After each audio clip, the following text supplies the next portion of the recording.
Fate has ordained that the men who went to the moon to explore in peace will stay on the moon to rest in peace.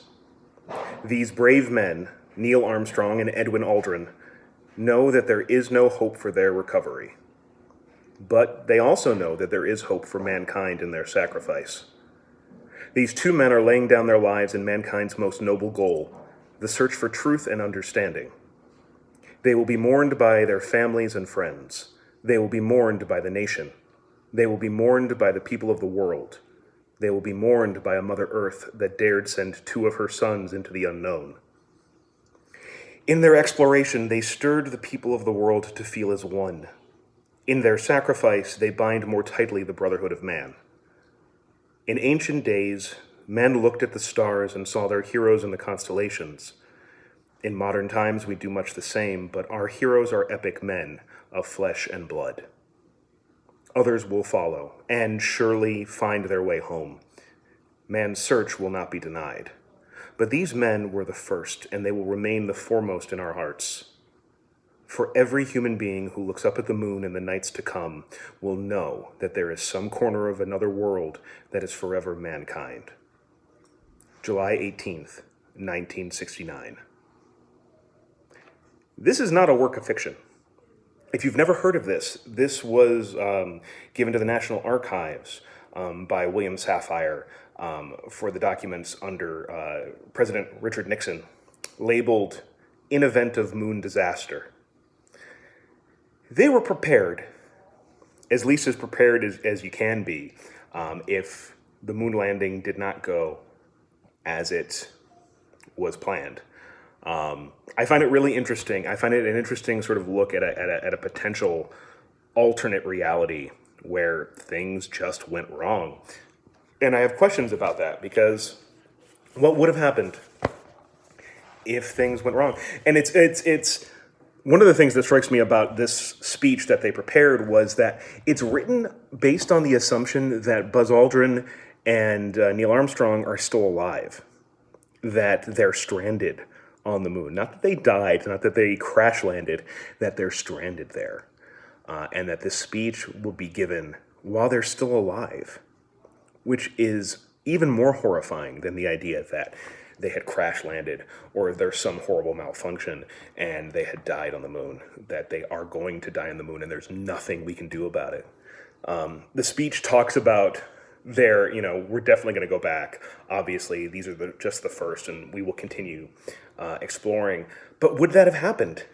If the first moon landing had been a disaster, would we have actually kept going? How long would that have taken? What would that have looked like? Apparently, Apple Plus is a thing.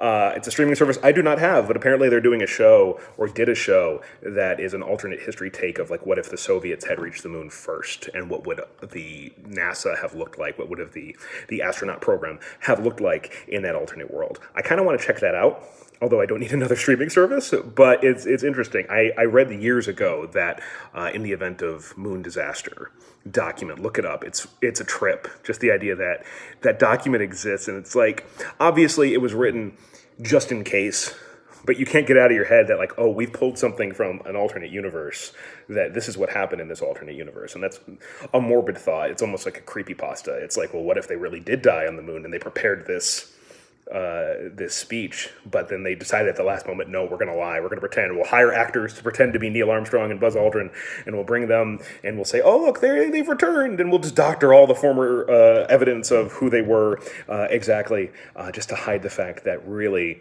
the moon is a graveyard. I'm having dark thoughts tonight. But I always find that interesting, just sort of like alternate takes on historical events. What would have happened? What could have happened? It's impossible to guess what could possibly have happened, but I like to look at it. Maybe our space program would be larger than it is now, because it's basically nothing at this point. I mean, we go back and forth to the International Space Station, which is awesome, but we don't even go up to the International Space Station. If I'm remembering correctly, we're just borrowing. We're taking rides with the Russians, and it's the Russians who have the ship, who have the rockets to send us up. We don't even have rockets. We don't have the shuttles anymore. our space program has completely fallen by the wayside. And obviously, we're currently concerned about other things. And obviously, the current government doesn't spend money on anything unless it's giving it to rich corporations. But one day, I'd like to think we're actually going to spend money on space exploration and not some sort of weird militarization of space, and go to back to the moon, go to Mars, and beyond. But maybe that's just wishful thinking and childhood watching Star Trek that's making me think of that.